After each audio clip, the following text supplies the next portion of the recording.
Za tačno sat i 41 minut naša vlada mora odgovoriti Ribbentropu, prihvata li pakt sa Nemačkom ili ne. Inače?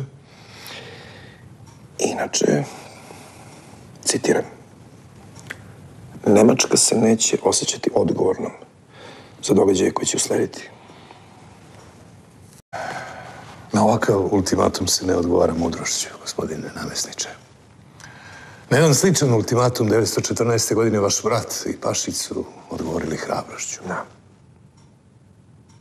Na njihovu sreću to je bio jedini ultimatum koji su dobili. Vidite, meni su pored nemačkog jutros konzuli Engleske i Amerike isporučili svoje. Ultimativno će nas smatrati neprijateljima ukoliko uđemo u pakt sa Nemačkom. Hrabrost ne donosi uvek korist u politici. Osobito malim narodima kao što smo mi. A nude li Churchill i Roosevelt išta ako ne potpišete pakt sa Nemačkom? Kako ne? Na moje pitanje šta možemo očekivati od Velike Britanije, gospodin Eden veli da Velika Britanija u ovom času ne može pomoći, ali da će, citiram, nekakva pomoć već stići. Ovakve prazne obećanja moja druga domovina davala je već Belgiji, Holandiji, Francuskoj, Čehoslovačkoj, Poljskoj, Norveškoj.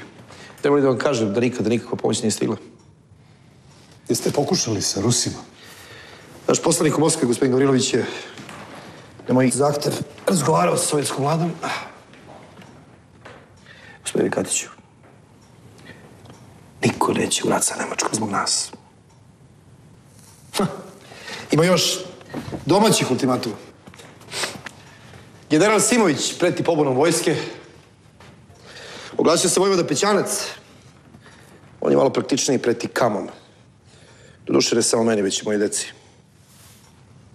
Mi smo u tenkovskom obruču, gospodine Katiću. Wehrmacht ima svoje jedinice u Mađarskoj, u Austriji, u Bugarskoj. Naš jedini zadatak je da preživimo. Opstati ne znači i preživeti. Da bi se opstalo, mora se biti dosledan sebi, svom duhu, svojoj tradiciji. Jedino tako mali narod može da opstane. Gospodine Katiću, hoćemo li bar prošli da spasimo Jugoslaviju? Sudbina Jugoslavije je odlučena onog časa kad je Jugoslavija stvorena.